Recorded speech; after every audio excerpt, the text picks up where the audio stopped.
안녕하세요. 오늘은 중국 사회 전체를 뒤흔든 한 여인의 비극적인 사건을 이야기하려 합니다. 그녀의 이름은 쇠사슬녀. 2022년 1월 중국 장수성의 작은 시골 마을에서 한 블로거가 올린 짧은 영상 하나가 전 세계를 충격에 빠뜨렸습니다. 낡은 판잣집 안 허름한 옷을 입은 한 여성이 추위에 떨며 서 있었습니다. 그녀의 목에는 굵은 쇠사슬이 감겨 있었죠.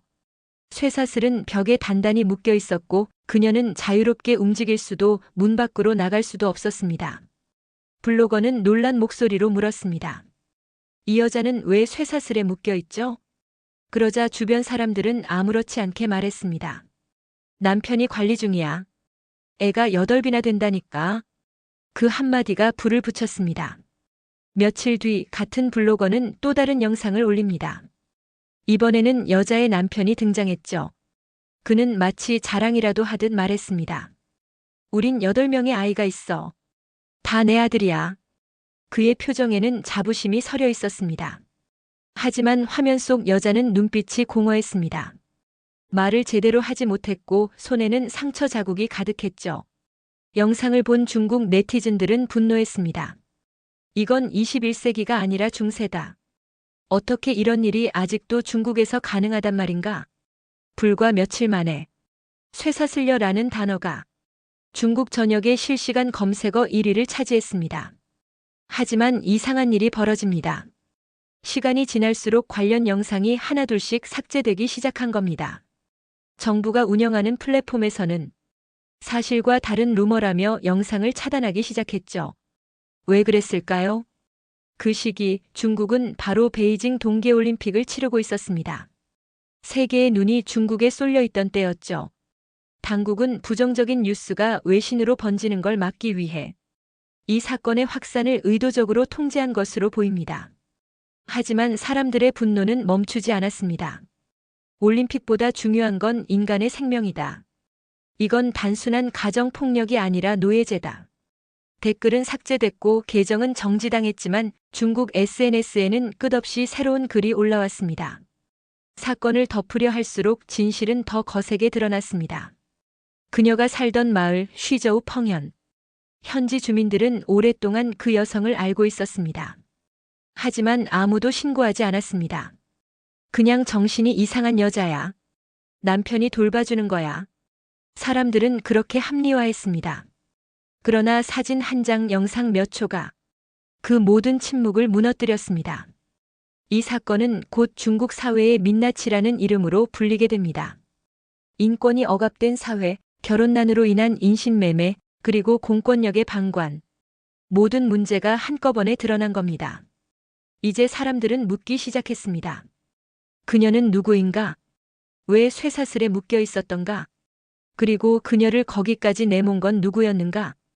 이 한 장의 영상은 중국 전역을 넘어 전 세계의 분노를 일으켰습니다. 그리고 이때부터 쇠사슬녀 사건은 단순한 개인의 비극을 넘어 중국 정부가 숨기려 한 진실의 문을 여는 열쇠가 됩니다. 그녀의 이름은 양씨. 하지만 그건 진짜 이름이 아니었습니다. 조사 결과 그녀의 본명은 샤오하메이. 어릴 적부터 가난한 윈난성 시골 마을에서 자란 그녀는 가족과의 생이별을 겪은 후 3번이나 팔려다니는 운명을 맞게 됩니다.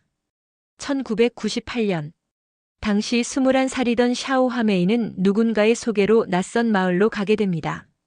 그곳에서 그녀는 첫 번째 인신매매범 쌍모 씨 부부에게 속았죠. 그들은 좋은 일자리가 있다며 그녀를 데려갔고 결국 그녀를 다른 마을 남성에게 5,000위안, 우리 돈으로 약 94만 원에 팔아넘겼습니다. 94만 원. 한 인간의 생명을 숫자로 환산한 금액이었습니다. 그러나 거기서 끝이 아니었습니다. 그녀는 그 남자에게서 도망치려다 붙잡혔고 다시 팔려나갔습니다. 총 3번 서로 다른 마을로 서로 다른 남편에게. 결국 그녀는 1998년 말 지금의 남편둥 모 씨의 손에 들어갑니다. 그곳이 그녀의 감옥이 될 줄은 아무도 몰랐죠. 결혼이 아닌 구매. 둥 씨는 당시 50이 넘어가는 농부였습니다. 경제적으로 가난했고 결혼할 여자를 구할 수 없었죠. 그런 그에게 인신매매는 마지막 방법이었습니다. 그는 샤오 화메이를 자신의 아내로 맞이했지만 그녀는 결코 자발적인 아내가 아니었습니다. 그녀에게 허락된 것은 노동과 출산뿐이었습니다. 이웃들은 그를 성실한 남편이라 불렀지만 사실 그녀는 감금된 노예나 다름없었습니다. 시간이 흐를수록 그녀의 정신은 조금씩 무너져 갔습니다. 낯선 마을, 낯선 사람들, 그리고 반복되는 폭력. 그녀는 점점 말을 잃어갔고 표정에서도 감정이 사라졌습니다. 농촌의 현실, 그리고 구조되지 못한 이유.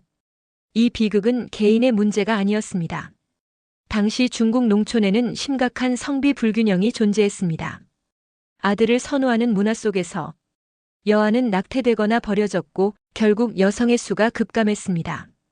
결혼하지 못한 남성들이 넘쳐나자 그 수요를 맞추기 위해 여성 인신매매 시장이 생긴 겁니다. 여성은 신부감으로 거래됐고 심지어 부모가 직접 딸을 파는 일도 벌어졌죠. 하지만 정부는 이를 알면서도 눈을 감았습니다. 결혼율을 높이고 농촌 사회의 불안을 줄이기 위한 침묵의 합의. 쇠사슬녀 사건은 바로 그 침묵의 산물이었습니다. 사라진 기록, 지워진 이름. 그녀의 신분증도 출생 기록도 사라졌습니다. 누구도 그녀가 누구였는지 몰랐습니다.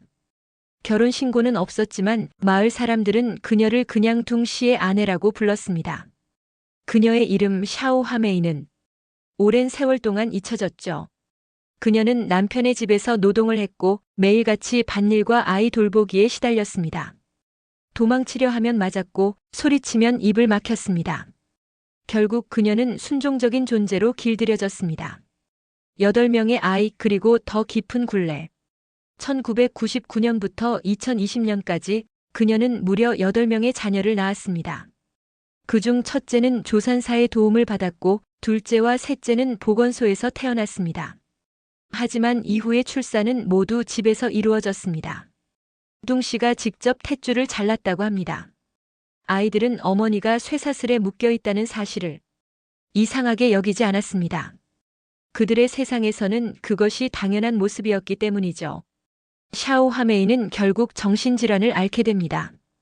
2017년 조현병 증세를 보이기 시작하자 남편은 그녀를 쇠사슬로 묶기 시작했습니다. 도망치지 못하게 하려고. 하지만 그것은 단순한 통제가 아니었습니다.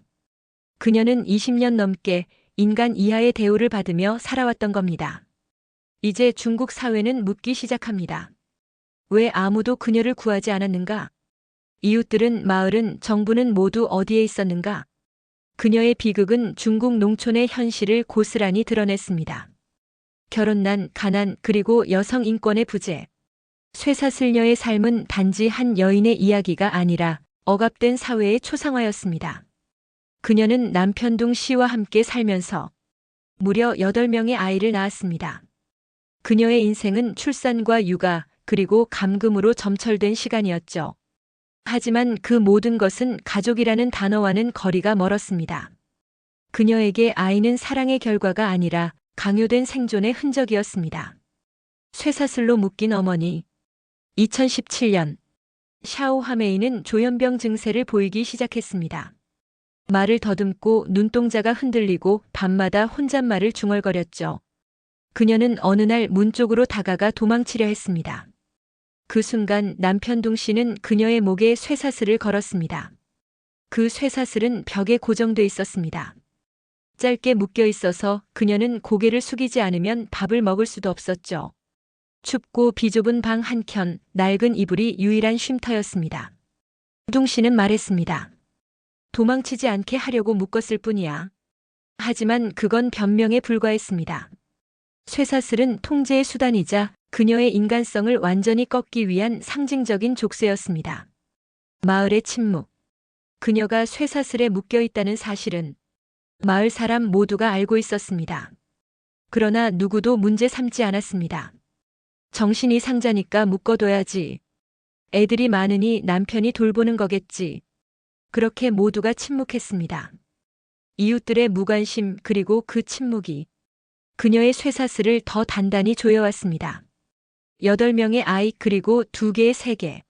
아이들은 성장했습니다. 그들은 자신들의 어머니가 쇠사슬에 묶여 있는 것을 당연하게 여겼습니다. 어린아이들이 그녀 주위를 맴돌며 놀았고 때로는 밥을 떠먹여주기도 했죠. 하지만 그들의 눈에는 슬픔도 공포도 없었습니다. 왜냐하면 그들이 태어날 때부터 보아온 세상이 바로 그것이었으니까요. 아이들은 학교에 다니지 않았고 마을 밖으로 나가는 일도 거의 없었습니다. 세상과 단절된 그 공간은 작은 시골집이 아니라 거대한 감옥이었습니다. 남편이 직접 탯줄을 잘랐다. 우둥 씨는 인터뷰에서 이렇게 말했습니다. 셋째 아이 이후로는 집에서 내가 직접 탯줄을 잘랐다. 그에게는 그게 자랑이었습니다. 하지만 그 말 한마디가 그녀가 얼마나 사회와 단절된 삶을 살았는지를 명확히 보여줍니다. 출산 후 산후조리도 의료 지원도 없었습니다. 그녀는 혼자 피를 흘리며 아이를 낳았고 몸이 회복되기도 전에 밭으로 나가야 했습니다.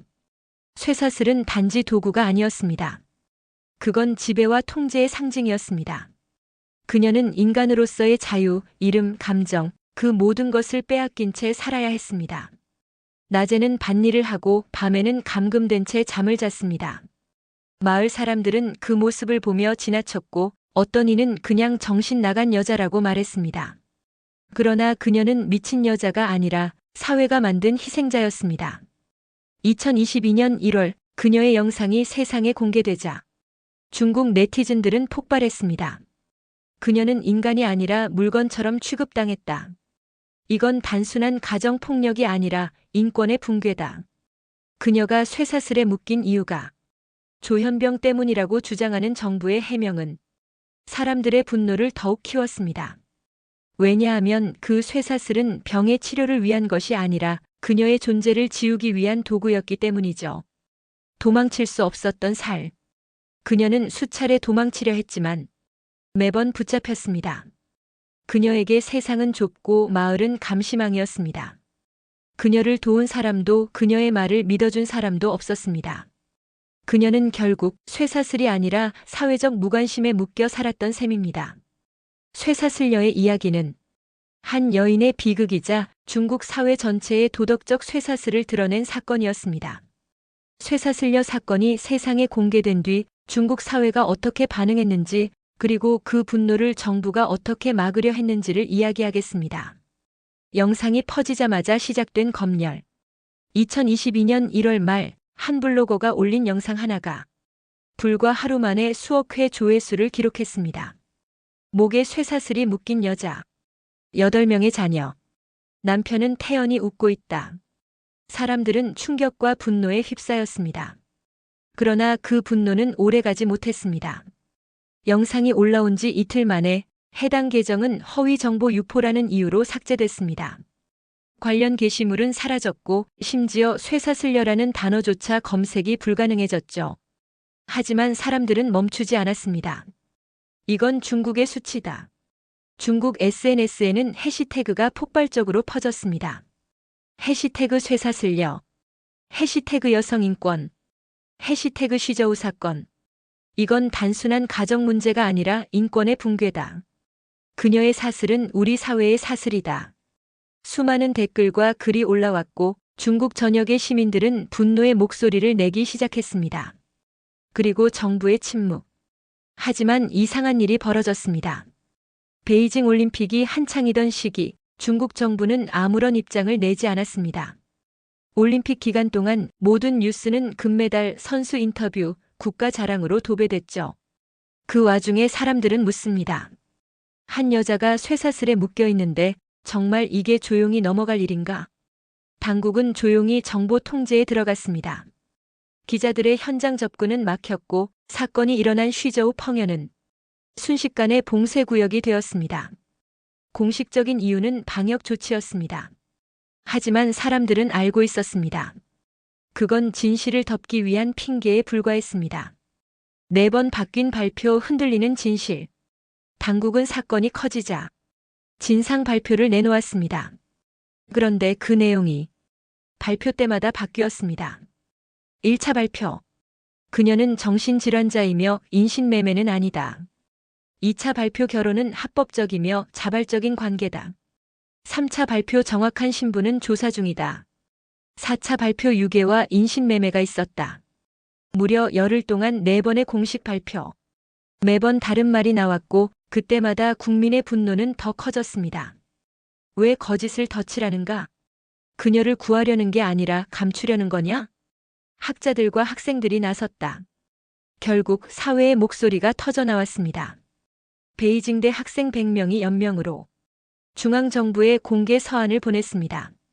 이 사건을 철저히 조사하라. 이건 중국의 여성 인권이 달린 문제다. 칭화대 법대 교수 라오둥엔 역시 웨이보에 글을 남겼습니다.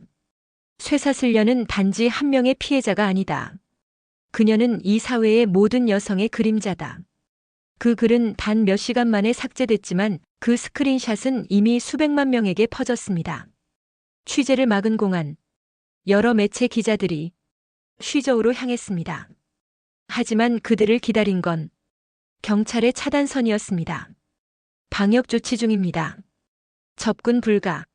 현지 공안은 기자들의 카메라를 빼앗고 취재 파일을 삭제시켰습니다. SNS에는 이런 문구가 떠돌았죠. 우리가 구아이링 에일린 9의 금메달을 보며 환호할 때 쇠사슬녀는 여전히 목에 사슬을 차고 있었다. 또 어떤 이는 이렇게 썼습니다. 구아이링과 우리의 거리가 400번의 환생이라면 쇠사슬녀와 우리의 거리는 몽둥이 하나뿐이다. 이 문장은 수많은 사람들에게 공유되며 중국 내 집단적 죄책감의 상징이 되었습니다. 결국 폭로된 진실. 베이징 올림픽이 끝난 2월 20일 이후 당국은 더 이상 사건을 막을 수 없었습니다. 2월 23일 장수성 정부는 공식적으로 진상조사 결과를 발표했습니다. 그녀는 인신매매를 3차례 당했고 최종적으로 5천 위안에 팔려왔다는 사실이 밝혀졌습니다. 그제서야 사람들은 그녀가 진짜 이름도 자유도 빼앗긴 채 상품처럼 거래됐다는 것을 알게 되었습니다. 중국 정부는 관련 공무원 17명을 면직했고 남편둥 씨와 인신매매범 부부를 체포했습니다. 하지만 사람들은 냉소적으로 말했습니다. 그녀를 구한 건 정부가 아니라 한 블로거의 카메라였다.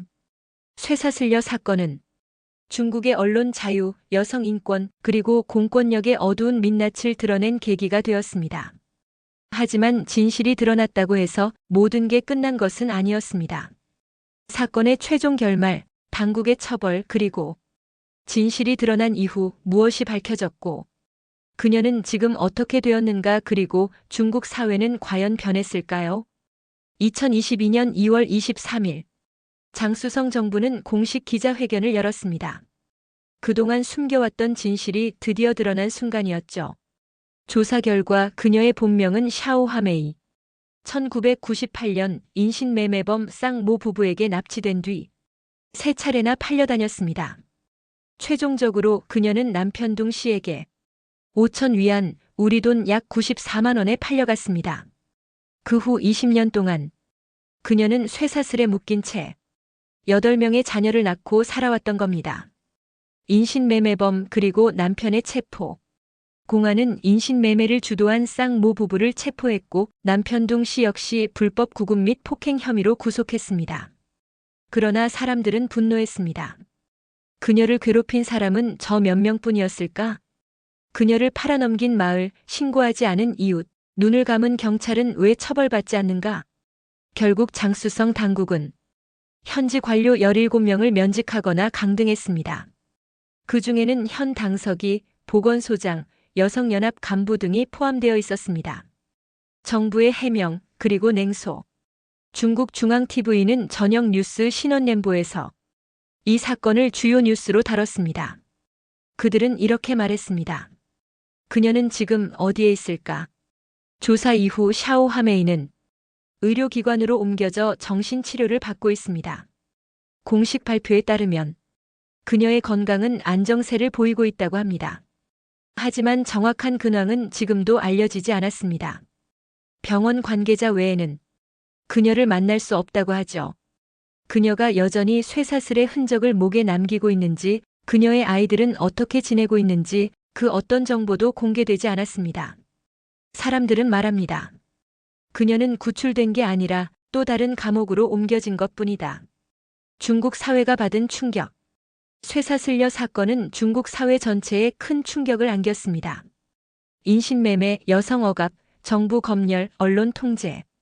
그 모든 어두운 단어들이 한꺼번에 드러났죠. 중국 부녀보는 이렇게 썼습니다.